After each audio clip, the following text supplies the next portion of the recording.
Buonasera a tutti e grazie per la vostra presenza. Come a molti di voi è noto, la Commissione Scienza e Fede da anni propone conferenze su temi che incoraggiano il dialogo fra coloro che amano la scienza e coloro che hanno interessi religiosi di qualunque fede. Questa sera abbiamo il piacere di presentare online una visione del gesuita Fratel GUY CONSOLMAGNO che abbiamo avuto modo di ascoltare il giorno 11 gennaio nella precedente conferenza in cui dialogava con alcuni esperti della nostra commissione, il cosmologo Yves Gaspar, il professore di fisica Vittorio Riezzo e l'astrofilo Raffaele Belligoli. Per chi non conosce Fratel Gil Consolmagno, lo presento brevemente. È un gesuita, è direttore della Specola Vaticana, l'osservatorio astronomico della Chiesa Cattolica, è un americano di origine italiana.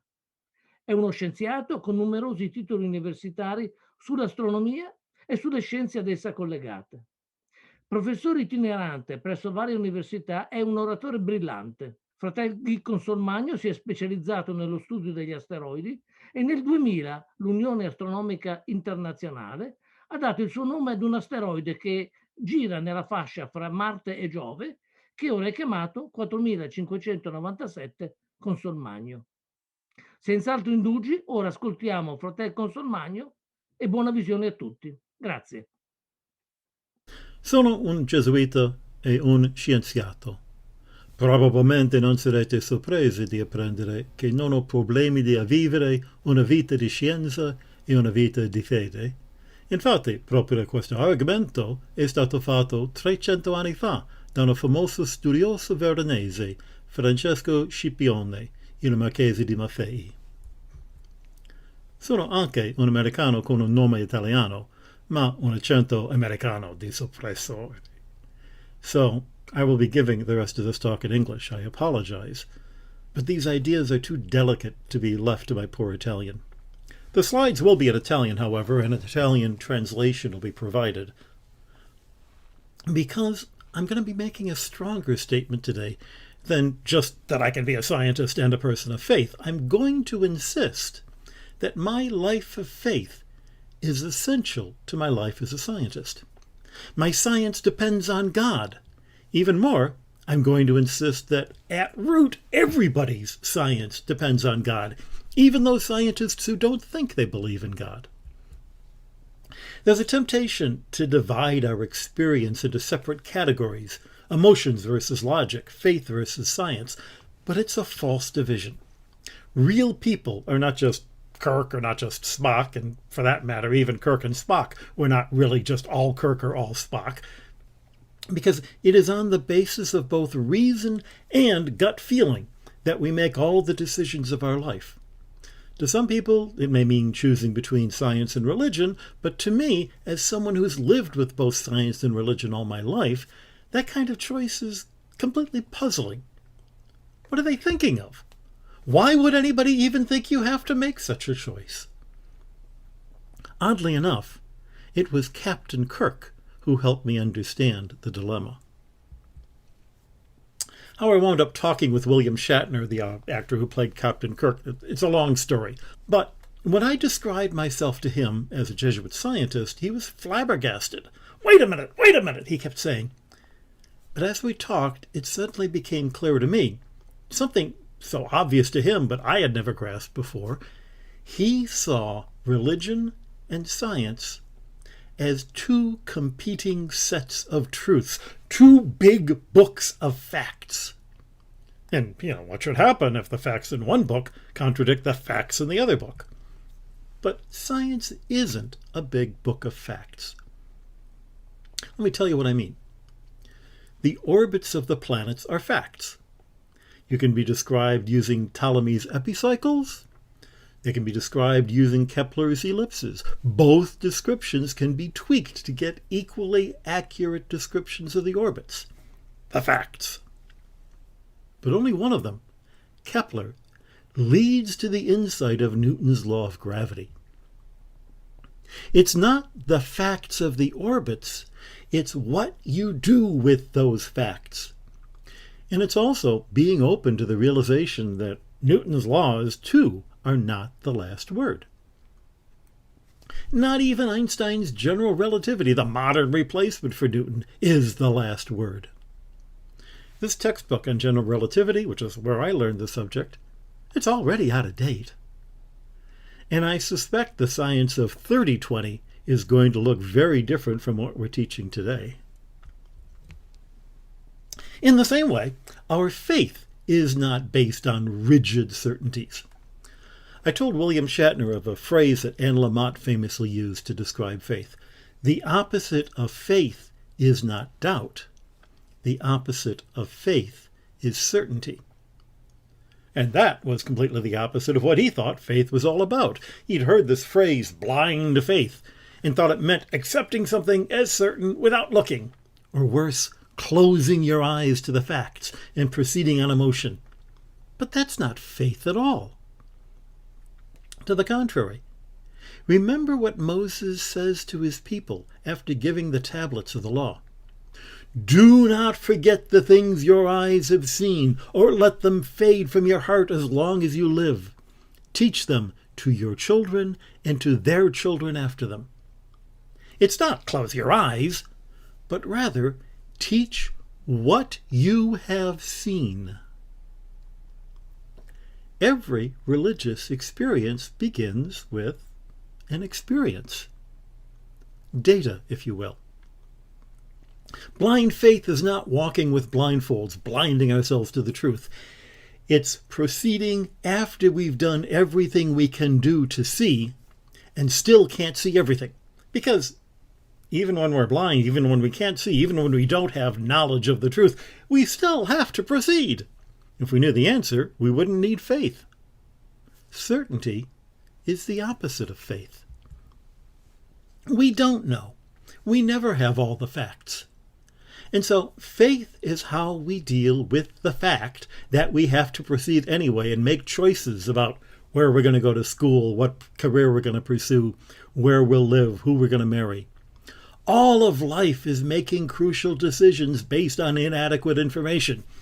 It's a leap of faith to start a family, or to join a religious community, or to move to a new home, a new city, a new country. Did I choose the right school? Did I choose the right thing to study? Did I choose the right thesis topic? We all make these decisions based on inadequate data. And it's the same in our science. Is my approach going to be worth the several years it's going to take to find out it didn't work? At the end of the day, is all of my work going to be worthwhile to me or to anybody else in the field? There is another connection between science and faith. Science is a system of logic, but every logical system has to start with axioms, starting points that you have to accept on faith. Now, I can identify 3 axioms that you have to accept on faith before you can do any kind of meaningful science. And as it happens, these are axioms that depend on your religion. First of all, you have to believe in reality. The universe exists. It's not just a dream. Second, if you're going to go look for the laws of nature, you have to believe that there are laws there to be found. And third, you have to believe that it's worthwhile to spend your time and fortune in the pursuit of discovering those laws. I maintain that all 3 of these axioms are religious in nature. By that I mean there are some religions that don't accept one or another of these axioms.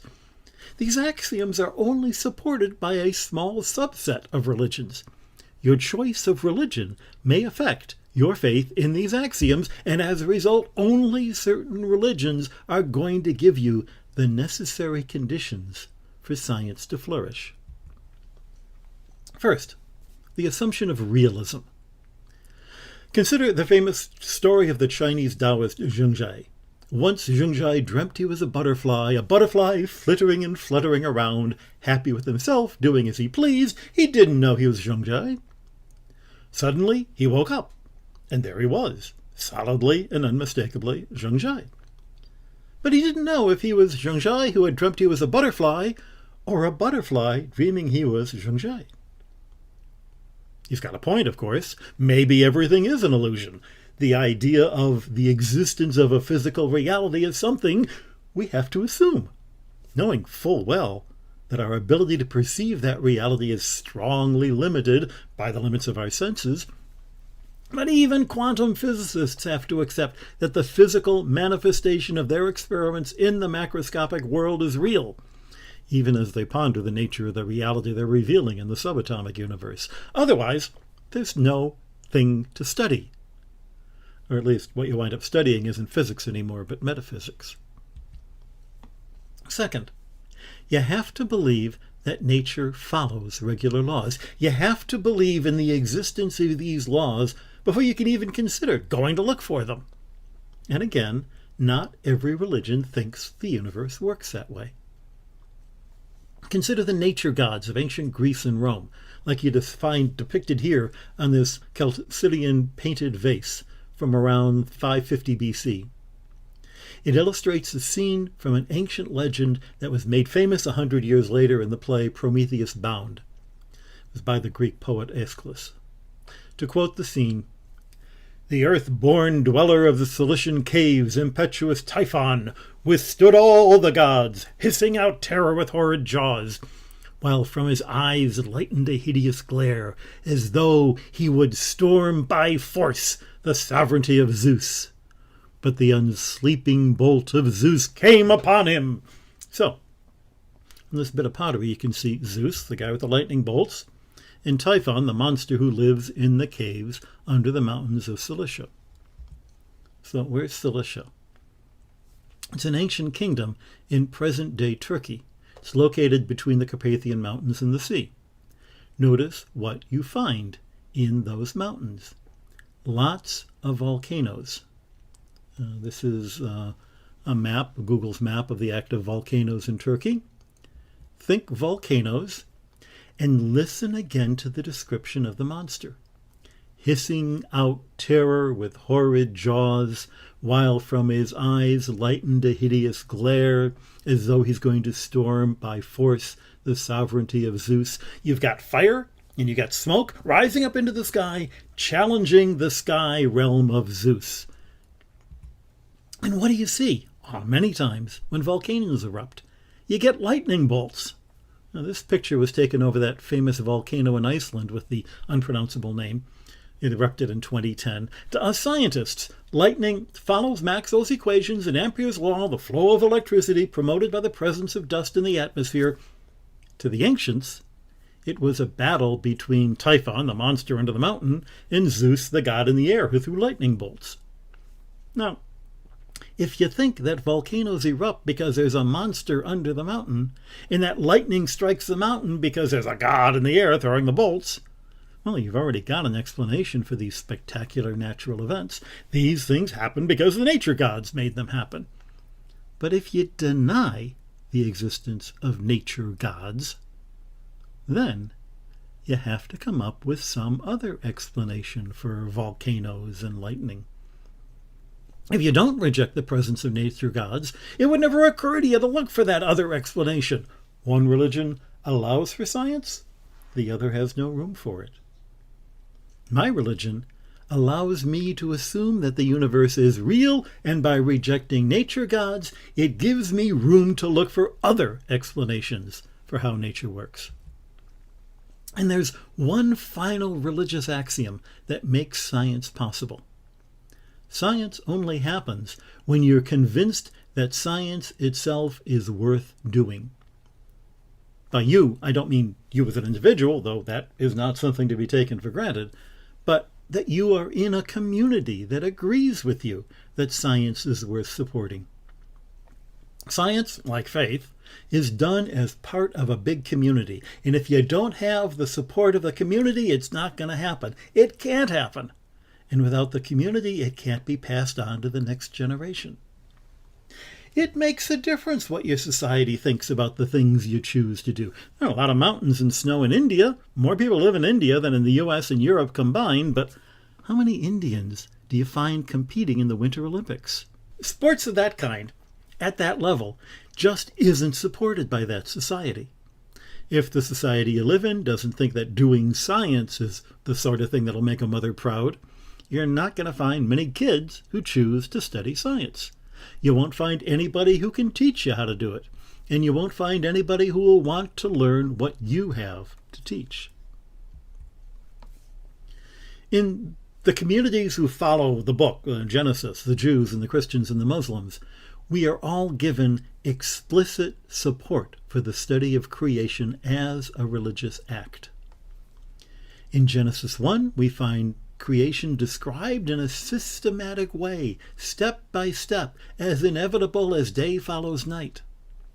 This tells us that there is a system to how the universe works. Its working is not the collection of arbitrary whims of nature deities. Even more striking, we are told at every step that creation is good. The Creator is not a spiritual entity encouraging us to rise above a dangerous, inherently evil, sinful, physical universe. No, creation is inherently good. The work of the other 6 days is the necessary work of survival. Producing, preparing, distributing food, shelter, clothing, these are all good, but the activity of contemplating nature as a way of engaging the Creator is quite properly not of this order. It's a form of prayer. It is the subject of the 7th day, the climax of the days of creation.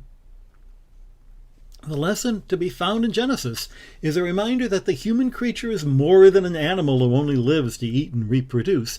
It dignifies the spiritual and intellectual aspects of the human person, recognizing them as the pinnacle of what makes us human. Thus, the Genesis story of creation makes these activities in contemplating the science of cosmology possible, licit, and encouraged. God made us to be astronomers. And after all, who was the first person to think there might be laws to describe nature? Who was the first person who went searching for the laws? Who was the first to find laws that we still think today are true? And who gave people a place to ask these questions? You might argue it began with Aristotle, but it's interesting, for 1,000 years after him, there was no further progress made in physics. The Romans are great practical engineers. I can still see their aqueducts out the train window every time I go from Castel Gandolfo to Rome. But engineering is not the same as science. The Romans made no progress at all in asking questions about how the natural universe worked, much less why it worked that way. So when did science get started? Obviously, you can't expect a society to support a culture of science unless it's big enough and rich enough to be able to afford it. It takes a village to do science. You need a community of people willing to waste their time asking these sorts of questions about rocks and leaves and their origin and their motion. You also need a space where it is safe to ask these questions, a place where you can be free to admit you don't already have the answers. Whether it's the pagan gods or the physics of Aristotle, if you think you already know how nature works, you're not going to ask any further questions. But the medieval universities had, for the first time, the magic combination. They were a place where scholars could gather, where the conversation could take place. They were supported by a culture that was big enough and rich enough to let a small number of smart monks, Albert the Great, Roger Bacon. They could collect leaves and rocks and perform experiments and ask questions and look for patterns and describe those patterns in terms of rules. As monks, they had the education and the free time to pursue these studies. And as Christians, they had a belief system that had cleared away all the easy answers of the pagans or the ancient philosophers. The universities were the places funded by the church to train leaders of the church in philosophy and theology. Before you could study philosophy and theology, you needed to know how to write and think, the trivial courses, and you needed a background in the tools of analysis, including astronomy. One final question. If my faith supports my science, is there anything that my science can contribute to my faith? I find 3 important truths that my faith makes explicitly about the universe I study. The universe matters, our lives matter, good and evil in our daily life matters. We can't say, what happens on earth doesn't matter, we're all destined to heaven. Socrates could die peacefully because he believed in an immortal soul, but Jesus wept at the prospect of his death. The universe, we're told, is so precious and important that God sent his only Son to rescue it. The universe is beautiful, unexpectedly, unreasonably, indescribably beautiful. Beauty is fundamental to both creation and creator. We can use the relative elegance of competing theories to choose which ones we think is more likely going to bring us closer to the truth. And of course, beauty cannot be quantified or calculated. It takes a human soul to recognize it. And the universe is fun. God has a distinctive personality, including a wicked sense of humor. For those of us who are called to be scientists, the exploration of God's creation is a response to an invitation to spend time with the Creator. We get to play with him, so to speak, uncovering the delightful puzzles he sets for us and marveling at the way the laws of the universe fit together with a logic that's both harmonious and elegant. In this way, we get to see a side of God's personality. And even if we're not professional scientists, we can still be fascinated by the workings of the universe, the workings those professionals can share with us. In that way, anyone can take part in the game, at least as a spectator. Faith not only makes it possible for me to do science, it is what makes me want to do science. That is the faith of a scientist.